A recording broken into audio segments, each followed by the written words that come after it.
যখন গোটা দুনিয়ায় মুসলিম নেতৃত্ব দিগ্ভ্রান্ত, যখন ক্ষমতা লোভে মানুষ ভুলে যাচ্ছে ন্যায় আর ইনসাফ, ঠিক তখনই আফ্রিকার বুক চিরে জেগে উঠেছে এক সাহসী কণ্ঠ, এক তরুণ নেতা যার নাম ইব্রাহিম ট্রাওরে। তিনি কেবল বুর্কিনা ফাসোর প্রেসিডেন্ট নন, বরং তিনি হচ্ছেন সেই ব্যক্তিত্ব যিনি গরিবের কান্না বুঝেছেন, মুসলমানদের ব্যথা অনুভব করেছেন এবং দুনিয়ার ষড়যন্ত্রের সামনে মাথা নত না করে বুক চিতিয়ে দাঁড়িয়েছেন আল্লাহর উপর ভরসা করে। মাত্র ৩৫ বছর বয়সেই তিনি সেনাবাহিনী থেকে উঠে এসে দেশের দায়িত্ব কাঁধে নেন। ২০২২ সালের অভ্যুত্থানের পূর্ববর্তী সরকারকে হটিয়ে ক্ষমতায় আসেন, কিন্তু স্বৈরতন্ত্রের পথে হাঁটেননি, বরং শুরু করেন এক জনভিত্তিক ইসলামী আদর্শের উন্নয়ন যাত্রা। ট্রাওরে ২০২৩ সালে ঘোষণা দেন বিদেশি সাহায্য ছাড়া কৃষি হবে দেশের মেরুদণ্ড এবং তিনি ১০৪ বিলিয়ন ফ্রাঙ্ক বরাদ্দ দেন, যেখানে ১ টাকাও বিদেশি ঋণ ছিল না।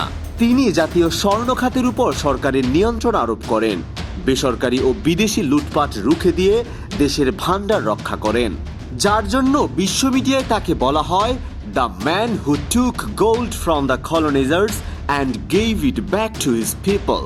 শিক্ষা খাতে তিনি বলেন, আমার সন্তানরা যদি না পড়ে তাহলে কোনো বিপ্লবী স্থায়ী হবে না।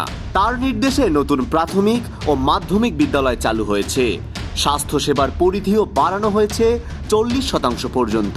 তিনি বলেন, আমরা আর কারো করুণা চাই না, আমরা চাই ন্যায়ের সঙ্গে মাথা উঁচু করে বাঁচতে।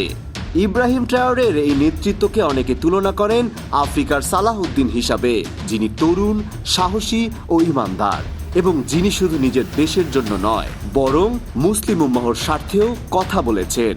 বিশ্ব মিডিয়ার একাংশ যখন তাকে স্বৈরাচারী বলেছে, তখন আফ্রিকার সাধারণ মানুষ, গরিব কৃষক, এতিম শিশু আর মুসলিম যুবকদের চোখে তিনি এক আশার প্রতীক, যে বলেছে, হ্যাঁ, মুসলিম হয়েও তুমি নেতৃত্ব দিতে পারো, পরিবর্তন আনতে পারো এবং দুনিয়াকে দেখিয়ে দিতে পারো ইসলাম মানে আলোকবর্তিকা।